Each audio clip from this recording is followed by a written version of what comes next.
నమస్తే. సనాతన ధర్మ ప్రేక్షకులకి స్వాగతం. మనతో పాటు ఒక ప్రత్యేక అతిథి ఉన్నారు. వారు వచ్చేసి ఆధ్యాత్మికవేత్త, అలాగే ఆస్ట్రాలజర్ బ్రహ్మశ్రీ పోతుకుచ్చి చంద్రమౌళి శాస్త్రి గారు. వారితో కొన్ని విశేషాలు అడిగి తెలుసుకుందాం. గురుగారు నమస్కారం. గురుగారు ఓం శ్రీమాత్రే నమః. గురుగారు, మనకిప్పుడు శని త్రయోదశి రాబోతుంది. అంటే శని ప్రభావం ఉన్న వాళ్ళందరూ మనం ఎలా అంటే పూజ విధానం కానీ ఎలా చేసుకోవచ్చు, గుడికి వెళ్ళాక కానీ మీరు మీ విధంగా రెమెడీస్ చెప్తే ఏ రాసుల వాళ్ళకి ఈ శని ప్రభావం పడబోతుంది, వీటి మీద మనం చర్చిద్దాం ఈరోజు.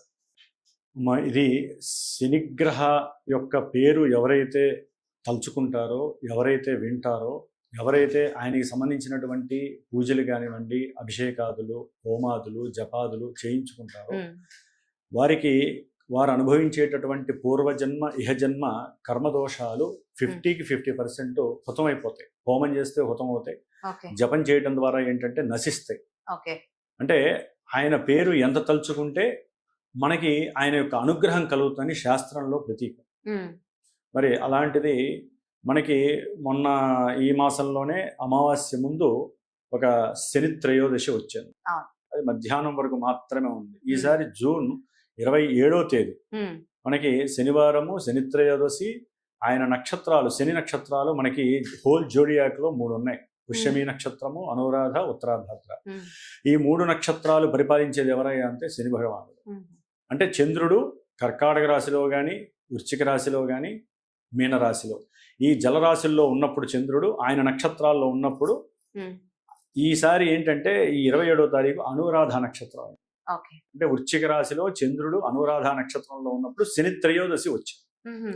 ఇది ఎంతటి విశేషం అంటే అమ్మ, ఒక గ్రహము తన యొక్క సొంత నక్షత్రంలో ఉన్నప్పుడు ఎంత బలంగా ఉంటుందంటే, మనం ప్రార్థన చేస్తే కనుక, అంటే ఇందాక నేను చెప్పినటువంటి జప, తప, హోమ, తర్పణాదులు, అభిషేకాదులతో గనక, దాన ధర్మాదులతో గనక ఆ గ్రహాన్ని మనం శాంతింపజేసుకుంటే తొందరగా ఆకలింపు అయ్యి ఆ గ్రహం మన మీద తన యొక్క గ్రహ కిరణాలని పాజిటివ్గా చేరుస్తుందని శాస్త్రం చెబుతోంది. అందులో మనకున్నటువంటి నవగ్రహాలలో సమస్త గ్రహాలు ఇచ్చేటటువంటి ఫలితాలు డిఫరెంట్గా ఉన్నా, ఆ గ్రహాలు ఇచ్చే ఫలితాలు ఇప్పుడు ధనానికి, వివాహానికి, బుద్ధికి, జ్ఞానానికి, ఆరోగ్యానికి, ఇట్లా లేకపోతే ఆ అప్పుకి, శత్రువులకి, ఇట్లా ఒక్కొక్క గ్రహము కొన్ని పోర్ట్ఫోలియోస్ కలిగి ఉంటుంది, అధికారాలు కలిగి ఉంటుంది. వాటన్నిటినీ కూడా ఈయన ఇప్పుడు ధనం రావాల్సిన వాళ్ళకి ఆలస్యంగా ధనాన్ని లేట్ అవుతూ ఉంటుంది చూసారా, వాళ్ళకందరికీ కూడా శని ప్రాతినిధ్యం ఎక్కువగా ఉంటుంది. కొంతమందికి విద్యాభ్యాసము, విద్య సరిగ్గా రాదు, నోటమ్మడ మాటలు సరిగ్గా రావు, చదువుకున్నది గుర్తుండదు. ఒకవేళ చదువుకున్నది గుర్తున్నా అక్కడికి వెళ్ళేసరికి ఏదో భయంతో మర్చిపోతూ ఉంటారు. ఉద్యోగాల్లో కానీ, వ్యాపారాల్లో కానీ వాళ్ళు అనుకునేది ఒకటి, అక్కడ చెప్పేది ఒకటి. చివరికి ఏమవుతుందా అంటే ఆ వ్యాపారం డౌన్ అన్న అవుతుంది, ఉద్యోగం రాకుండా ఎప్పటికీ కూడా వాళ్ళు ఇంటర్వ్యూలు ఇస్తూనే ఉంటారు. అట్లాగే కొంతమంది వివాహ వ్యవస్థ, వివాహాలు వస్తూ ఉంటాయి, చూస్తూ ఉంటారు, వీళ్ళకి ఖర్చు అవుతూ ఉంటుంది, వాళ్ళు చూసి మళ్ళీ చెప్తా ఉంటారు, వెళ్ళిపోతారు.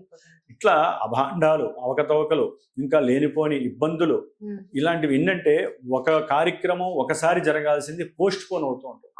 ఇప్పుడు కొంతమంది ఉంటారమ్మా, బ్యాంకింగ్ పని మీద వెళ్తారు, చివరికి బ్యాంక్ అకౌంట్ ఓపెన్ చేయడానికి వెళ్తే ఏదో రకమైన ఇబ్బందితో 5-6 సార్లు బ్యాంకులకి వెళ్తే గానీ ఓపెన్ చేయలేని పరిస్థితి. లెక్క ప్రకారం బ్యాంక్ వెళ్తే వెంటనే పనులు అవుతాయి, ఇవి తొందరగా కావు.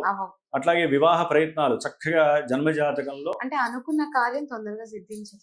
శని అలా చేస్తాడు, కర్మల్ని విసిగిస్తాడు. ఇప్పుడు మనం ఇంకేం చేస్తాడు, 5వసారి, అరే బాబు ఈసారి కనుక నేను అనుకున్నది జరగకపోతే ఇంకా నేను బ్యాంక్ అకౌంటే ఈ అకౌంట్లో ఓపెన్ చేయను అనుకుంటాడు. అప్పుడు 6వసారి, ఈ లోపల వాడికి ఏదో ఒకటి, మాలాంటి గురువులు ఆయన ఈ పూజ చేసుకో, ఆ పూజ చేసుకో అని చెప్పి ఏదో రకంగా శని వాళ్ళ దగ్గరికి తీసుకెళ్ళనిస్తాడు. అప్పుడు ఏం చేస్తాడు, వాడు అభిషేకము, ఏ దానము తెలియకుండా వాడు ఆ బిచ్చగాడికి ఇడ్లీ దానం చేశాడండి, వాడు వచ్చే 4 రోజుల ముందు వెంటనే ఈ పని క్లియర్ చేస్తాడు. అంటే ఆ కర్మ మిగిలింది వాడికి, ఆ కర్మ చేయంగానే ఇక్కడ లైన్ క్లియర్ అవుతుంది. అంతటి గొప్ప శక్తిని కలిగి ఉన్నటువంటి వాడు ఎవరంటే శని భగవానుడు. మరి ఆ శనికి అత్యంత ప్రీతికరమైనటువంటి రోజు ఈ శని త్రయోదశి. ఈ రోజు ఉదయం నుంచి శన్యుషకాలం అంటే ప్రాతకాల బ్రహ్మీ ముహూర్తం నుంచి రాత్రి 11:30 వరకు శని త్రయోదశి. అంటే ఉదయం పూట పూజ చేసుకోవాలి, సాయంత్రం ప్రదోషకాలం అంటే అందరికీ తెలిసిన విషయం. సూర్యాస్తమయం నుంచి 48 నిమిషాలు. ఉమ్. ఈ సమయంలో చక్కగా స్వామివారికి అభిషేకము, అర్చన, నువ్వులతో అర్చన చేసుకోవాలి, నువ్వులతో అభిషేకం చేసుకోవాలి, బెల్లం నివేదన చేయాలి. అట్లాగే ఉదయం పూట నుంచి రాత్రి వరకు కూడా సాధ్యమైనంత వరకు ఉపవాస దీక్షను ఆచరిస్తూ సాయంత్రము కాస్త ఏ ఇడ్లీనో, నూనె లేని పుల్కానో, లేకపోతే ఫ్రూట్స్, ఆరోగ్యం కోసం అయితే ఇంకా ఫ్రూట్స్ మంచిది. ఈ యొక్క నియమాలు పాటిస్తూ ముఖ్యంగా వీటిల్లో ఇందాక మీరు అడిగారు ఏ ఏ రాసుల వారికి ఈ యొక్క నియమాలు, ఈ యొక్క స్తోత్రాలు, లేదా ఎవరు ఈ పూజలు చేసుకుంటే మంచిది, ఇలాంటి ఎవరు జపాలు చేసుకుంటే మంచిది అంటే వాళ్ళల్లో లెక్క ప్రకారం మనందరము కూడా శనికి ఆయన ప్రాతినిధ్యం వహిస్తాడు. మనందరికీ ఏ దశలు జరగచ్చు, అంతర్దశలు జరగచ్చు, కానీ గోచారంలో చంద్రుడు ఉన్నటువంటి రాశి మనకి జన్మరాశి అవుతుంది. వాటిల్లో ఆ యొక్క శని భగవానుడు వెనకో ఆ రాశిలోనో ముందో ఉంటాడు. వాళ్ళల్లో కుంభరాశి వారికి 2వ స్థానం ధనస్థానంలో శని భగవానుడు ఉండి కుటుంబ దోషాలని, ఆర్థిక నష్టాలని, పెట్టుబడికి సంబంధించిన ఇబ్బందుల్ని కలుగజేస్తూ వాళ్ళు ఏది మాట్లాడినా అవతల వాళ్ళు వీళ్ళకి సరైన రెస్పాన్స్ ఇవ్వక వీళ్ళు డిసప్పాయింట్మెంట్ అయ్యి ఇలా ఎన్నో రకాల సమస్యలు కుటుంబంలో ఇబ్బందుల్ని కలుగజేస్తారు కుంభరాశి. ఇక మీనరాశి, ఆ జన్మరాశిలోనూ ఉన్నటువంటి శని ఏలినాడి శని ప్రభావాన్ని అధికంగా కలుగజేస్తూ నెత్తి మీద శని అంటారు కదా, ఇంట్లో కూర్చున్నాడు రా నాయన మాకు శని పట్టాడు అంటారు వాళ్ళు, ముఖ్యంగా మీనరాశి వాళ్ళు. వీరికి ఏ పని అనుకున్నా కార్యము విఘ్నం అవ్వటం, ఏ పని ఇందాక మనం అనుకున్నట్టుగా పోస్ట్ పోన్ల మీద పోస్ట్ పోన్లు అవ్వటము, అట్లాగే పెట్టినటువంటి పెట్టుబడులు లేకపోతే ఎవరైనా ఫ్రెండ్స్ అయిన వాళ్ళు డబ్బులు తీసుకుంటారు, బాబు 10 రూపాయలు మళ్ళీ అవి రావు, వీడు అడిగిన కొద్దీ వీడు శత్రువు అవటమే తప్ప అవతల వాడు ఇవ్వడు.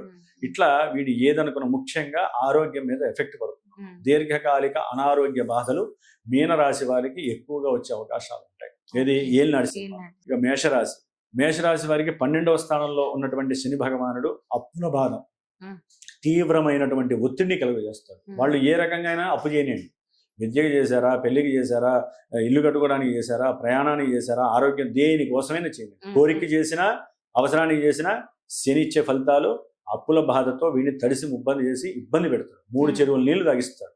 ఏది మేషరాశి. అట్లాగే ఏదైనా పెట్టుబడులు పెడితే వీళ్ళు పెట్టుబడులు పెట్టాము డబ్బులు ఎప్పుడు వస్తాయని చెప్పి నిరాశగా, నిస్పృహగా ఎప్పుడు ఎదురు చూస్తూనే ఉంటారు. అది ఏమవుతుందో తెలియదు. నిత్యము పెట్టుబడి పెట్టిన ప్రతి క్షణము భయము, ఆందోళన, మానసిక ఒత్తిడి, దానివల్ల ఆరోగ్యం పాడవటం, హాస్పిటలైజేషన్ వెళ్తాం, సంపాదించిన సొమ్ముని ఖర్చు పెట్టడం. ముఖ్యంగా మేషరాశి వారికి ఎవడో ఒక టచ్ అవుతాడు, పెట్టుబడి పెట్టరా నీకు లాభం వస్తాడు, వాడు పెట్టుబడి పెడతాడు, ఎదురు చూస్తూ ఉంటాడు, గొడవలు అవుతాయి, కోర్టు సమస్యలు, చివరికి ఆ చెరసాలకు వెళ్లే వాళ్ళు కూడా చాలా మంది ఉంటారు ఈ శని వలన. అట్లాగే అమ్మ ముఖ్యంగా మేషరాశి వారికి ఉద్యోగ సంబంధిత ఇబ్బందులు ఎక్కువగా ఉంటాయి. ఉద్యోగాలు పోవటము, ఉద్యోగాల్లో రాక ఇబ్బందులు పడటము, ఉద్యోగాల్లో మోసాలు జరగటం, ఇట్లా ఒకటి కాదమ్మా. విదేశాల్లో ఉన్న వాళ్ళైతే మేషరాశి వారు విపరీతమైనటువంటి ఒత్తిడికి అవకాశం ఉంది. అంటే ఈ కుంభమీన మేషరాశి వాళ్ళు మొత్తము కూడా శని భగవానుడిని ఈ రోజు ఆచరించుకోవాలి. నెక్స్ట్ సింహరాశి, అష్టమ శని అంటారు కదా, ఇది ఒక రకంగా రంధ్ర శని, మృత్యు శని అంటారు. సాక్షాత్తు శని భగవానుడు యముడు కలిసి వచ్చినట్టుగా మీదకి వచ్చేస్తారు. ఏదో మనం పూజలు చేసుకున్నదో లేకపోతే పూర్వజన్మలో ఉన్న పుణ్యఫలం మనల్ని కాపాడుతుందో, తల్లిదండ్రులు ఆశీర్వచనమో కానీ మనల్ని బయటికి నెట్టుతారు కొంతమందిని వచ్చి ఆయన వాటేసుకుంటాడు. వాడికి మృత్యువు తప్ప వేరే గత్యంతరం ఉండదు. అంటే మృత్యు అంటే మరణం ఒకటే కాదమ్మా, అటువంటి సమస్యలు.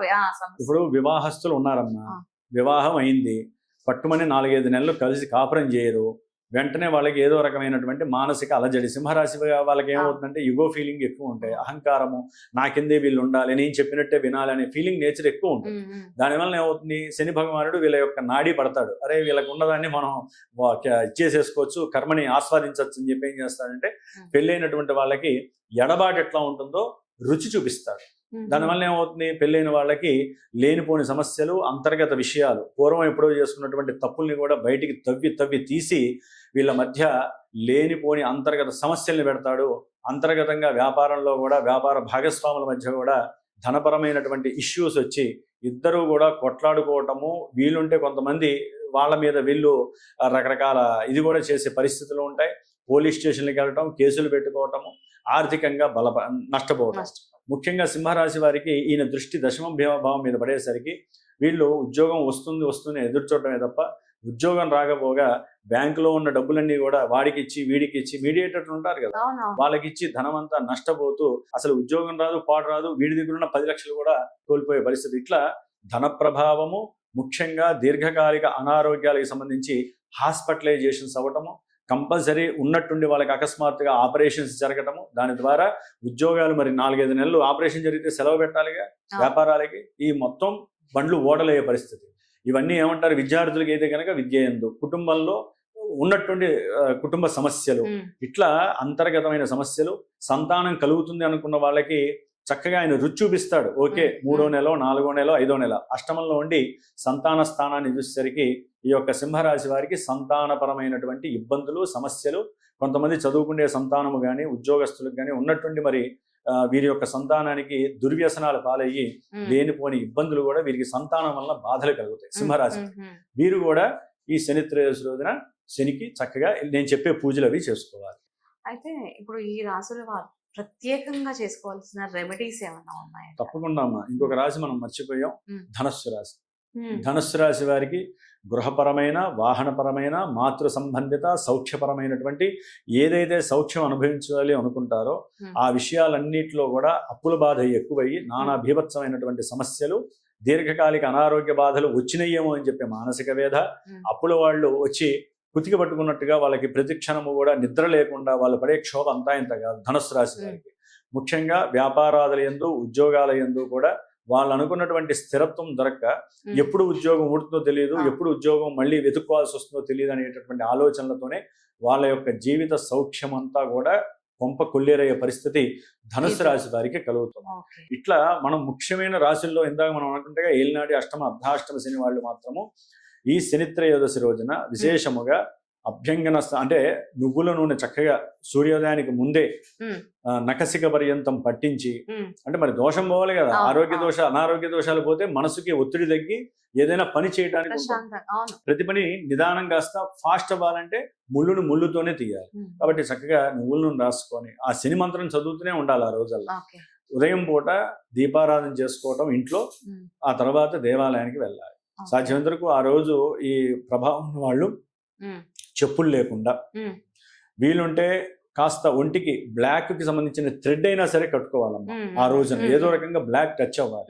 వెళ్ళి శివాలయంలోనో హనుమంతుడి ఆలయంలోనో ఆ యొక్క శనీశ్వరునికి సంబంధించినటువంటి 19 ఒత్తులు, నల్ల ఒత్తులు కూడా దొరుకుతున్నాయి ఈ మధ్యకాలం, అవైనా లేకపోతే మామూలుగా అయినా సరే నల్ల నువ్వుల, నువ్వుల నూనె కొంచెం నల్ల నువ్వులు కూడా దాంట్లో వేసి ప్రమిదలో ఒత్తులు 19 కలిపి ఒకటిగా వేసి శనీశ్వరుడికి అభిముఖంగా పశ్చిమానికి తిరిగేటట్టుగా పెట్టి 19 ప్రదక్షిణాలు, నీలాంజన సమాభాసం రవిపుత్రం యమాగ్రజం ఛాయామార్తాండ సంభూతం తం నమామి శనీశ్వరం, ఈ యొక్క స్తోత్రాన్ని లేదా ఓం శం శనయే నమః అనేటటువంటి మంత్రాన్ని చదువుకుంటూ చక్కగా 19 సార్లు ప్రదక్షిణం చేసి స్వామివారికి వారి మనసులో ఉన్న కోరిక చెప్పుకొని, నాయనా నా పనులన్నీ ఆగిపోతున్నాయి, నీ అనుగ్రహంతో కాస్త ముందుకు జరపండి మహానుభావ అని చెప్పి ఆయన అష్టోత్తరంతో అర్చన చేసి, ఆ తర్వాత బెల్లం నివేదన, ఎవరైనా నల్లడి బ్రాహ్మణుడు ఉంటే ముందుగా మాట్లాడుకొని ఈ దోషాలు ఉన్నటువంటి వాళ్ళు వీళ్ళుంటే ఆ బ్రాహ్మడికి దానం చేయాలమ్మా. ఏది, నువ్వుల నూనె 1 లీటరు, ఒత్తులు ప్యాకెట్ 1, 1 కిలోంబో బియ్యం చంద్రుడికి సంబంధించింది, అట్లాగే నువ్వులు 50 గ్రాములు, కిలోంబావులు ఇవ్వకూడదు, అవి వేడికి సంబంధించినవి, బ్రాహ్మడు తట్టుకోలేడు. అందుకని 50 గ్రాములు నల్ల నువ్వులు వేయాలి.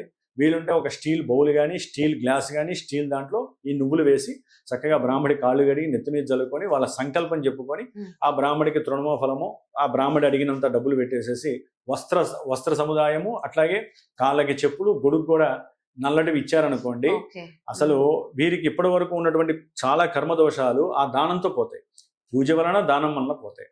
అయితే ఇక్కడ అందరికీ అవకాశం కుదరదు. కొంతమంది విదేశాల్లో ఉన్న వాళ్ళకి మనలాగే ఇక్కడ చేసుకునే పరిస్థితులు ఉండవు. అట్లాగే ఈ దోషాలు ఉన్న వాళ్ళకి అసలు కొంతమందికి తెలియదు, వాళ్ళకి శని పట్టిందని తెలుసు కానీ ఇన్ని రకాలుగా ఉన్నాయా మా దోషానికి ఎంత పరిస్థితి అని తెలియదు. సరే, మన భరతఖండంలో ఉన్న వాళ్ళకి కూడా కొంతమందికి దీని యొక్క ఎఫెక్షన్ తెలియదమ్మా. అందుకని వాళ్ళు పూజలు చేసుకోలేని వాళ్ళు, కుదరని వాళ్ళు, ఇళ్లలో చేతకాని వాళ్ళు, పూజ ఎట్లా చేయాలో కూడా తెలియని వాళ్ళు కొంతమంది ఉంటారు. వాళ్ళ కోసం అని ప్రత్యేకించి నా పీఠంలో ఇలాంటి సందర్భాలు వచ్చినప్పుడు నేను ప్రత్యేకించి ఈ శని గురించి మాత్రము బ్రాహ్మణుని పెట్టి వేద మంత్రం ఉంటుంది.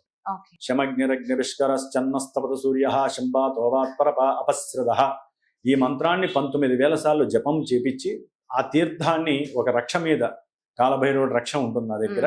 ఆ రక్ష పైన వేయించి మ్మ్. ఎవరికైతే ఏ దోషాలు ఉన్నాయో దాని నిమిత్తమై సాయంత్రం ప్రదోష కాలంలో పరమేశ్వరుడికి నా పీఠంలో స్ఫటికలింగం ఉంటుంది. అంటే స్ఫటికలింగము చంద్రుడికి ప్రతీక. మనసుకు పట్టినటువంటి ప్రతి దోషాన్ని వదిలించే శక్తి ఆ స్ఫటికలింగానికి ఉంది. ఆ స్ఫటికలింగానికి కాస్త విశేషంగా అభిషేకం చేసి వారి గురించి నేను ప్రత్యేకించి ఈ పూజాధికాలు మంత్రభాగంతో చేసి వారికి ఆ ప్రసాదాన్ని పంపిస్తూ ఉంటాను. కాబట్టి ఎవరికైనా మనసు చెలించి ఈ విధంగా గురువుల ద్వారా చేయించాలి అనుకుంటే నాకు ఫోన్ చేయడం ద్వారా పీఠానికి చక్కగా వారి గోత్రనామాలతో చేసే బరువు బాధ్యత నేను తీసుకుంటాను, వాళ్ళకి ఆ ప్రసాదం అందజేస్తాను. లేదా చేసే అవకాశం ఉన్న వాళ్ళు వాళ్ళు చేసుకోవడానికి అవకాశం ఉంటుందమ్మా. కాబట్టి శనిత్రయోదశి విశేషత్వాన్ని తెలుసుకొని శనిని ఆరాధించుకోవడం ఇంతకు మించి చెప్పడానికి వేరే ఉండవు. చెప్పచ్చు, విని తట్టుకునే పరిస్థితి వాళ్ళకు ఉండదు. అందుకని ఏ మనిషికైనా ఏదో రకమైనటువంటి పరిస్థితులు టచ్ అవుతూ ఉంటే, ముఖ్యంగా ఈ రాశుల వాళ్ళకి, ప్రతి రాశి వారు ప్రతి నక్షత్రం వారు కూడా ఈ జన్మలో మనం ఏ పని చేయాలన్నా శని భగవానుడి అనుగ్రహం లేనిది ఏది చేయలేం. కాబట్టి ఆయన అనుగ్రహాన్ని పొందడానికి ప్రతి వ్యక్తి ఈ రోజున పూజ చేసుకోవాల్సిందే, అభిషేకాదులు చేయాల్సిందే, దానం అంటే ఇవ్వాల్సిన వాళ్ళు ఇవ్వాలి. వీళ్ళు మాత్రం అందరూ దానాలు ఇవ్వకూడదు. ఓన్లీ ఈ శని చేయాలో వాళ్ళు చేయాలి. మళ్ళీ జాతకంలో శని అనుకూలించే వాళ్ళు, శని అనుకూలంగా ఉన్నటువంటి వాళ్ళు దానం ఇస్తే ఏంటంటే వీళ్ళ పుణ్యం అంతా వెళ్ళిపోతుంది. ఇలా చాలా ఉంటాయి. అందుకని జన్మజాతకాన్ని చూపించుకొని ఏ గ్రహానికి దానం చేయాలి, ఏ గ్రహానికి దానం చేయకూడదు అలాంటి వాళ్ళని అడుగుతూ ఉంటారు గురువుల్ని. అంతేగాని మాకు డబ్బులు రావట్లేదు అందరూ చేయకూడదు, కానీ సంబంధించిన వాళ్ళు చెయ్యాలి. కొంతమంది బ్రాహ్మడికి ఇట్లా దానం చేయకుండా లేని వాళ్ళు ఉంటారు, బెగ్గర్స్. వాళ్ళకి ఏదైనా వస్త్రపరమైనటువంటి దానాలు, లేకపోతే ఏదైనా ఫుడ్ లాంటిది ఏదో ఒకటి, నూనె, మినుములు, నల్ల నువ్వులు, వీటికి సంబంధించినవి ఏదైనా ఇవ్వటం, లేకపోతే మినపసున్నుండలు 8 మందికి దానం చేయటం. డబ్బు పోతేనే కదమ్మా మనం సంపాదించే సొమ్ము, మన కర్మ. ఆ కర్మని కొంత ఖర్చు పెడితే మళ్ళీ మనకి రీగెయిన్ అవుతూ ఉంటుంది. శని అదే చూస్తూ ఉంటాడు. కాబట్టి ఈ శనిత్రయోదశిని మిస్ కావద్దు. సొంత నక్షత్రం అనురాధలో ఆయన ఉండటం వలన మంచి శక్తిని కలిగి ఉంటాడు. కొంతమంది జలగండాలు అనుభవిస్తూ ఉంటారు. ఆల్రెడీ శని ఇప్పుడు జలరాశిలో ఉన్నాడా, బుధుడి యొక్క నక్షత్రంలో ఉన్నాడా, ఈ నెలాఖరి వరకు జూలై 29 వరకు బుధ నక్షత్రంలో ఉండి వ్యాపారస్తులకి తాట తీస్తూ ఉంటాడు. వ్యాపారాల్లో లాభం కలగదు, వ్యాపారస్తులకు ప్రతిదీ భయంగానే ఉంటుంది. అట్లాగే వాళ్ళ మీద ఐటీ ఉంటాయి కదా, ఇన్కమ్ ట్యాక్స్ వాళ్ళు చర్యలు తీసుకోవటము, లేకపోతే రకరకాల బెదిరింపులు, భయాందోళనలు, వ్యాపార భాగస్వాముల మధ్య కుమ్ములాటలు, అంతర్గత శత్రుత్వాలు, వాళ్ళు విడిపోవటాలు, ఇవన్నీ ఎక్కువ వ్యాపారాల మీద ఈ శని భగవానుడు, అట్లాగే విదేశాలలో ఉద్యోగస్తుల మీద కూడా ఈ శని భగవానుడి యొక్క ఎఫెక్ట్స్ ఎక్కువగా ఉండే అవకాశం ఉంటుంది. రాజకీయ నాయకుల యొక్క మానసిక స్థితి, బుద్ధి సరిగ్గా పనిచేయదు ఈ నెల రోజులు, జూలై ఎండింగ్ వరకు కూడా. అందుకని కంపల్సరీ ఎంతటి గొప్పవాడైనా, ఆర్థికంగా గొప్పవాడైందొచ్చు, కానీ గ్రహాలకి మనందరం ఒకటే, వాళ్ళకి కనిపించేది ఒకటే, మానవ శరీరమే కనిపిస్తుంది.